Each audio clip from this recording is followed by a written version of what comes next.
ଜୟ ଜଗନ୍ନାଥ। ତ ଏହି ବର୍ଷ ରାକ୍ଷୀ ପୂର୍ଣ୍ଣିମାରେ ମିଳିବା ପାଇଁ ଯାଉଛି ଆପଣମାନଙ୍କର ପଞ୍ଚମ କିସ୍ତିର ସୁଭଦ୍ରା ଯୋଜନା ଟଙ୍କା।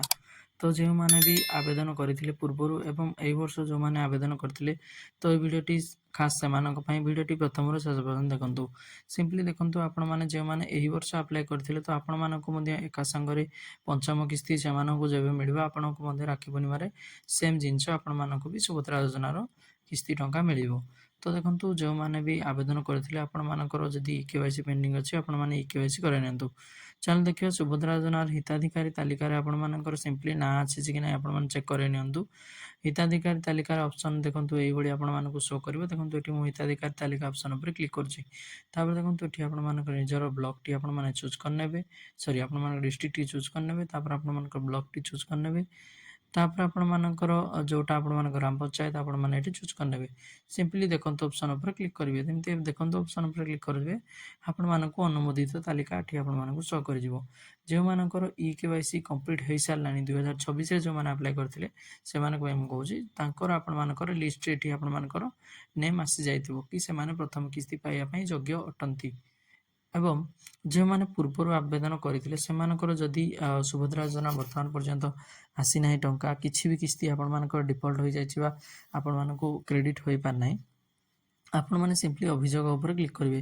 ଅଭିଯୋଗ ଉପରେ ଯେମିତି ଆପଣମାନେ କ୍ଲିକ୍ କରୁଛନ୍ତି, ନିଜର ଆଧାର ନମ୍ବରଟି ଏଠି ଏଣ୍ଟର କରିନେବେ। ତାପରେ ଦେଖନ୍ତୁ ଏଠି ଆପଣମାନେ କ୍ୟାପଚାଟି ଫିଲ୍ଅପ୍ କରି ଏଠି ଆପଣମାନେ ନେକ୍ସଟ ଅପସନ୍ ଉପରେ କ୍ଲିକ୍ କରିବେ। ନେକ୍ସଟ ଅପସନ୍ ଉପରେ ଯେମିତି କ୍ଲିକ୍ କରୁଛନ୍ତି, ଆପଣମାନଙ୍କୁ ସେଠି ସିମ୍ପଲି ଦେଖନ୍ତୁ ଯେଉଁମାନଙ୍କର ଅଯୋଗ୍ୟ ହୋଇଥିବ ଆପଣମାନେ ରଙ୍ଗଲି ଅଯୋଗ୍ୟ ବୋଲି ସେଠି ଚିହ୍ନଟ କରିବା, ରଙ୍ଗଲି ରିଜେକ୍ଟେଡ଼ ବୋଲି ଚୁଜ୍ କରିବେ।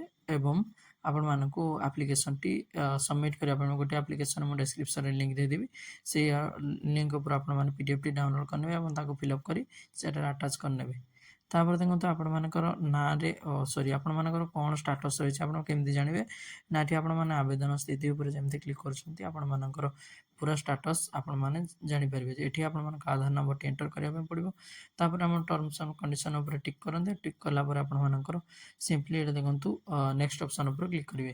ନେକ୍ସଟ ଅପସନ୍ ଉପରେ ଆପଣମାନେ ଯେମିତି କ୍ଲିକ୍ କରିବେ, ଆପଣମାନଙ୍କର ପୁରା ୱିଣ୍ଡୋଟି ଖୋଲିଯିବ। ସେଠି ଆପଣମାନଙ୍କର କ'ଣ ଇସ୍ୟୁ ରହିଛି, ଆବେଦନରେ ଆପଣମାନଙ୍କର ଇସ୍ୟୁ ରହିଛି କି କ'ଣ ଆପଣମାନଙ୍କର KYC ପେଣ୍ଡିଂ ଅଛି, ଟୋଟାଲ ଡିଟେଲ୍ସ ଆପଣମାନଙ୍କୁ ଶୋ କରିଯିବ।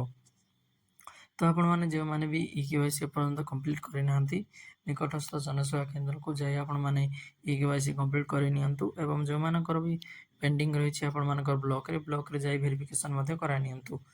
ତ ସିମ୍ପଲି ଏଇଟା ଥିଲା ଆପଣମାନେ ସୁଭଦ୍ରା ଯୋଜନାର ଇସ୍ୟୁ ଆପଣମାନଙ୍କର କେମିତି ସଲ୍ଭ କରିବେ।